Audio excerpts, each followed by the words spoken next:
Assalamualaikum warahmatullahi wabarakatuh. Hai semuanya, kami dari kelompok 6 Islam dan Lingkungan Hidup Universitas Islam Negeri Raden Intan Lampung. Kami di sini akan menjelaskan tentang ayat-ayat Al-Quran yang memerintahkan menjaga lingkungan.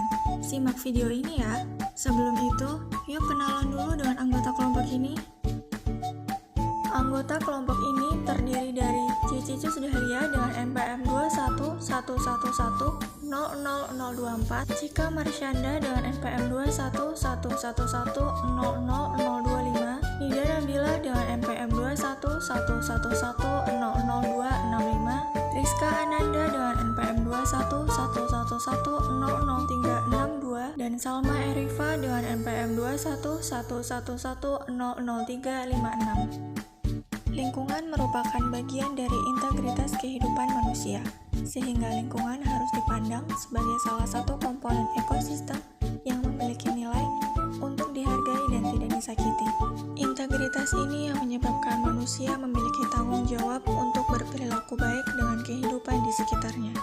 Kerusakan alam diakibatkan dari sudut pandang manusia yang antroposentris, yaitu memandang bahwa manusia adalah pusat dari alam semesta. Sebagaimana dijelaskan dalam surah Ar-Rum ayat 41 yang artinya, telah nampak kerusakan di darat dan di laut disebabkan karena perbuatan tangan manusia, supaya Allah merasakan kepada mereka sebagian dari akibat perbuatan mereka, agar mereka kembali ke jalan yang benar. Di dalam Al-Quran dijelaskan bahwa kerusakan lingkungan baik di darat maupun di laut pelakunya adalah manusia. Karena eksploitasi yang dilakukan manusia tidak sebatas memenuhi kebutuhan untuk mempertahankan hidup, tetapi lebih didasarkan pada faktor ekonomi, kekuasaan, dan pemenuhan nafsu yang tidak bertepi. Karena itu, Allah mengingatkan dalam surat Al-A'raf ayat 56-58, yang artinya, "Dan janganlah kamu berbuat kerusakan di bumi setelah diciptakan dengan baik. Berdoalah kepadanya dengan rasa takut dan penuh harap. Sesungguhnya rahmat Allah sangat dekat kepada orang yang berbuat kebaikan. Dialah yang berhembus sebagai pembawa kabar gembira. Kedatangan rahmatnya hujan, sehingga apabila angin itu membawa awan mendung, kami halau ke suatu daerah yang tandus. Lalu kami turunkan hujan di daerah itu. Kemudian kami tumbuhkan dengan hujan itu berbagai macam buah-buahan. Seperti itulah kami membangkitkan orang yang telah mati. Mudah-mudahan kamu mengambil pelajaran." Dan tanah yang baik, tanaman-tanamannya tumbuh subur dengan izin Tuhan. Dan tanah yang buruk, tanaman-tanamannya yang tumbuh merana. Demikianlah kami menjelaskan berulang-ulang tanda-tanda kebesaran kami bagi orang-orang yang bersyukur. Quran Surat Al-A'raf ayat 56-58. Dijelaskan pula dalam surat Al-Baqarah ayat 30 yang berbunyi, "Dan ingatlah ketika Tuhanmu berfirman kepada para malaikat, Aku hendak menjadikan khalifah di bumi. Mereka berkata, apakah engkau hendak menjadikan orang yang merusak dan menumpahkan darah di sana, sedangkan kami bertasbih memujimu dan menyucikan namamu?" Dia berfirman, "Sungguh aku mengetahui apa yang tidak kamu ketahui." Di mana ayat tersebut memberikan kewajiban manusia untuk menjaga lingkungan, juga sangat terkait dengan posisi manusia sebagai khalifah di muka bumi. Dalam bahasa Arab diartikan sebagai wakil Allah di muka bumi. Maka manusia memiliki tanggung jawab untuk mengelola bumi dengan sebaik-baiknya, sebagai sebuah amanah yang diberikan Allah Subhanahu wa Ta'ala.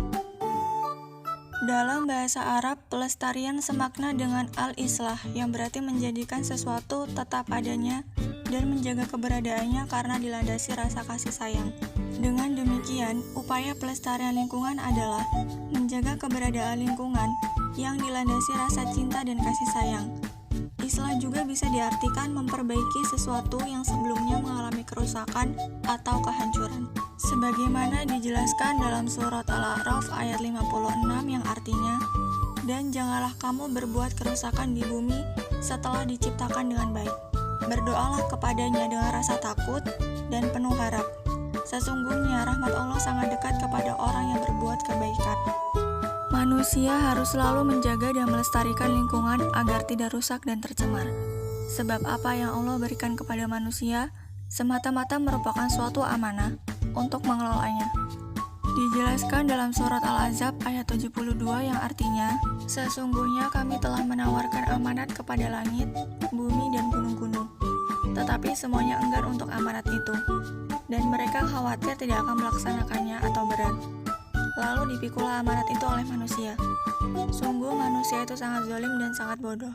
Dalam konteks ayat di atas, amanat berarti mandat dan kepercayaan yang diberikan Allah kepada manusia sebagai makhluk yang berakal. Langit, bumi, dan gunung tidak bersedia menerimanya. Lingkungan hidup merupakan bagian yang mutlak dari kehidupan manusia, karena manusia tidak bisa hidup dalam kesendirian.